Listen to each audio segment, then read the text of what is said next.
औज़ुबिल्लाहिमिनश्शैतानिर्रजीम बिस्मिल्लाहिर्रहमानिर्रहीम। नाज़रीन, आऊं मोहम्मद बिलाल संग्रासी, रिटायर्ड उस्ताद, साइंस टीचर। हिन वक़्तु तव्हांखे हीउ नओं चैनल आऊं शुरू करियां थो जेको इस्लामी ॻाल्हियुनि ते मुश्तमिल हूंदो, जिन जा ॿ पार्ट हूंदा। हिकिड़ो हिसो सिर्फ़ु अलाह साईं जी सुञाणप, अलाह साईं जी ॼाणप हूंदी ऐं उन जा बयान हलंदा। हिकु ॿ टे चारि जे हिसाब सां जिथे जेतिरो पढ़ी सघनि। ऐं ॿियो पार्ट जेको आहे सो पंहिंजो ॿियनि ॻाल्हियुनि ते मुश्तमिल हूंदो, इस्लामी ॻाल्हियुनि ते, जीअं त क़िसस अंबिया, तज़किरे औलिया ऐं अलाह साईं जा ॿिया जेके बि किताब आहिनि उहे बि मुंहिंजा स्टडी चलनि उन्हनि ते, क़ुर शरीफ़ जे तर्जुमा ऐं ॿिया जेके नेक बुज़ुर्गनि औलियानि जे क़िसनि जे मुतलिक़ हूंदो। पर पहिरियों ही जेको पार्ट आहे सो आउं शुरू करियां थो अलाह साईं जे सुञाणप ॼाणप जे लाइ, जेको क़ुर शरीफ़ में ई आउं जवाबु ॾियां थो। त अलाह साईं फरमाए थो त पहिरीं शुरू में क़ुर शरीफ़ में अलाह साईं चए थो त अलाह बाज़ार महिरबान जे नाले सां शुरू, यानी अलाह साईं ख़ुदि ई ॿुधाए थो त मुंहिंजो नालो अलाह आहे ऐं आउं महिरबान आहियां। ऐं उन खां पोइ अलाह साईं आयात बयानु करे थो त अल्हम्दुलिल्लाह बिस्मिल्लाहिर्रहमानिर्रहीम अल्हम्दुलिल्लाहि रब्बिल आलमीन अर्रहमानिर्रहीम मालिक यौमिद्दीन।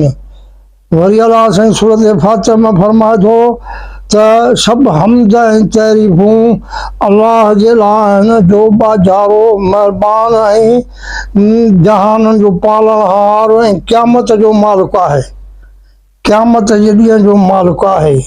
हाणे अॼु इन ते आउं थोरो ॻाल्हायां थो ऐं इहो बयानु मुकमल करे पोइ वरी ॿियो बयानु सुभाणे इंशाअल्लाह तव्हांखे ॿुधाइबो। ॾिसो, अलाह साईं जो पहिरियों नालो अलाह साईं पाण ई ॿुधायो आहे, आउं अलाह आहियां। ॾिसो, इहो ई इस्म एज़म आहे जंहिंजे लाइ जफ़ाकशी कंदा आहियो, ॻोल्हींदा आहियो आयातुनि में, हिननि में। इहो अलाह साईं जो ज़ाती नालो आहे, सिफ़ाती न आहे। जीअं अलाह साईं ॾिसंदड़ ॿुधंदड़ इहे सिफ़ाती नाला आहे। अलाह साईं जो नालो इहो ज़ाती आहे ऐं इन जो तरीक़ेकार दुआ जो ई आहे त या अलाह साईं तुंहिंजे नाले पाक अलाह सां दुआ घुरां थो ऐं इन ई पाक नाले खे तो पंहिंजे ज़ात सां मौसूम कयो आहे ऐं इन ई पाक नाले जे सां तूं ई दुआऊं क़बूल करीं थो। ऐं पोइ तव्हां वुज़ू करे सुठे नमूने में तव्हां अलाह साईं खां दुआ घुरंदो त क़बूल थींदी। इहा अलाह साईं जो इस्म एज़म नालो आहे ऐं इन ई नाले खे ॿियनि मुख़्तलिफ़ आयातुनि में पेश कयो वियो आहे।